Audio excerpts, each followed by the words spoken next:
Hey guys, I'm the Silver Guy, and this video is about 20 overlooked ways to get silver and gold. I've done a lot of videos on how to get silver and gold for free and cheap and everything, all kinds of stuff. Not everything. So let's jump right in. The first one. A lot of you go to garage sales, thrift stores, rummage sales, etc. But are you checking the belt buckles? Some of the belt buckles could be silver. Next one, umbrella heads and the cane heads. They can also be silver. When you go into Goodwill or some type of thrift stores, there might be like a kind of like a box with a bunch of old glasses in it. When you're in there, you should look at them really carefully because some of the old eyeglasses could actually be gold. So if you're not looking, you could be really missing out. Another one is pictures. Here's a good example. I have a picture here, and this has a sterling silver base. And it says sterling right there. I can please zoom the camera in at the end of the video and show you. So don't forget that. Next one is a lot of watches. They might not look like silver or gold, especially if it's white gold. One time my neighbor was having a yard sale. This was years ago, and there was this watch and it said 750, and I didn't know that that was 18 karat gold. So I actually went home, and this is before I had an iPhone, and I looked it up, and 750 is 18 karat gold. So I went back to my neighbor's house where he was having a yard sale, and I bought the gold watch. So be very mindful of watches. And 750 is 18 karat, 585, that means 14 karat, 417, 10 karat, etc. So the next one is sometimes companies will have like these old lapel pins and stuff, and they might not literally look that nice, but they can be gold, like 10 karat gold or something, so really keep your eye open for those. The next one is old pins. And a lot of you guys probably already know this, but when you see these old pins, go ahead and open them up and look inside of them, because once you take the cap off or whatever, and be really careful. Obviously this is not a gold pin, but you might find a gold like 14 karat or something on them somewhere. So the next one is if you see any type of like statue or anything like that, some of those are actually made out of silver. So look it over really carefully and see if it might actually be like pure silver. Another one, and I've actually gotten half dollars, silver half dollars this way, and I've actually gotten even silver eagles. Whenever you go to a gas station, you should generally ask, do you have any half dollars? Okay, someone might have like reached into their change or whatever and spent some silver half dollars. Now you're not going to get a lot of silver this way most likely, but there was one time, I guess they knew me because I've been doing it so much, and they actually had some silver eagles in there. I guess someone had spent them for $1 because silver eagle is legal tender. So the next one is old flutes. Be really careful when you're looking, like you might even possibly even get this at a pawn shop if they don't know what they're doing, is in all kinds of places, or Craigslist, whatever. Look at the old flutes, and some of them are made, you might be made out of silver. Next one, I'm not really into this one, but some people are. The older computer, the better. They have a ton of gold in them. And that's one I want to say, this is one of my favorite ones, I guess, but I need to, well, this is a pretty big one for me, but I want to wait till the end for that one.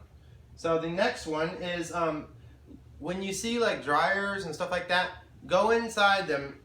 You got to take it apart, and you can actually find jewelry in them because people have been doing their clothes many times, and you also find change sometimes too. But that's a really good way, overlooked way to get jewelry. So it'd be really good if you somehow, if there's a scrap yard near your house, and if you had a way to access them, and if they let you, that'd be a really good way to get silver and gold jewelry. So the other idea, it's a little out there, but maybe you could do it. I haven't done this, but if you could get a like work a deal out with a commercial laundromat type thing and see if you could offer free, like taking care of all the lint and everything like that for the dryers, and if perhaps, and then you could like keep whatever's there. It would not surprise me if you could get silver jewelry and gold jewelry and change that way from doing it, cleaning out, helping someone who owns a laundromat. So, and this one, this sounds a little out there, but I have a friend who used to you used to be able to do this.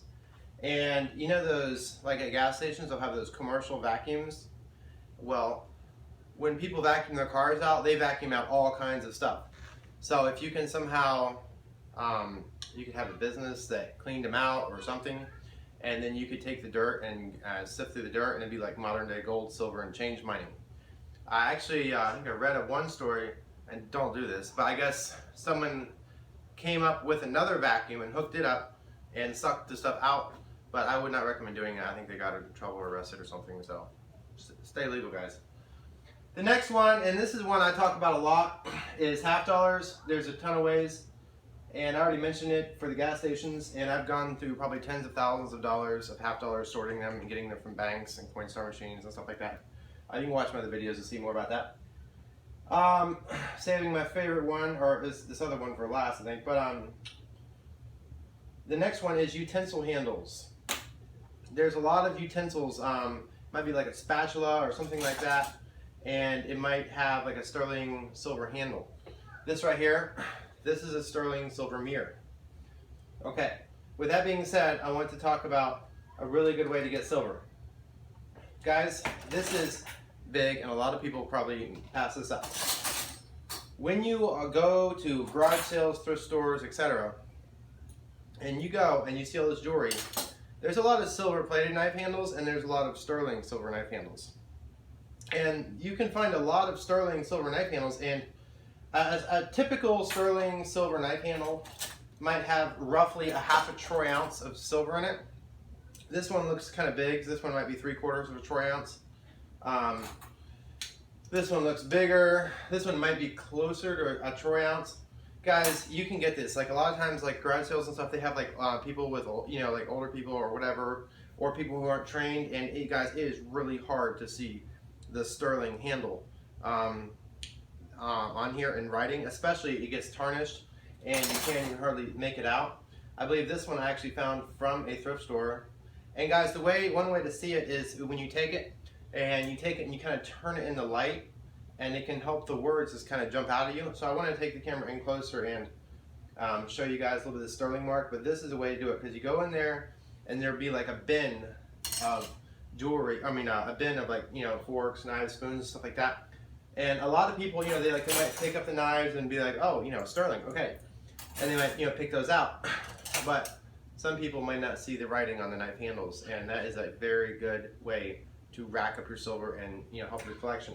So I want to try to hopefully be able to show you some of these marks so you can see what I'm talking about. So if you can come in with me. Basically, so we take this, and guys, this is kind of hard to see. So I'm going to hopefully be able to show you. Can you see that sterling handle right there? I think I barely got some of the words in there. Make sure you see sterling when you do it. This right here. To see it, you move the light back and forth to see how it shows up. And right here. From here. And guys, sometimes you might be looking at silverware and stuff like that, and you might see coin or 900. That means it's 90% silver, okay? So let me just see if I can show you this. Just kind of have to move it in the light. Move it right there. You see that writing right there? And then on this picture right here, basically, let me see. Sometimes, guys, they're hard to find.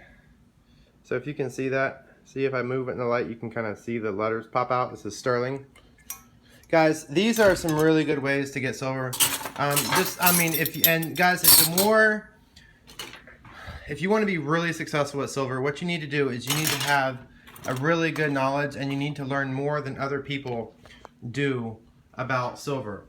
You need to really expand your knowledge base. You need to know that, like, three towers hallmark, you know, that's a silver mark for I think Denmark.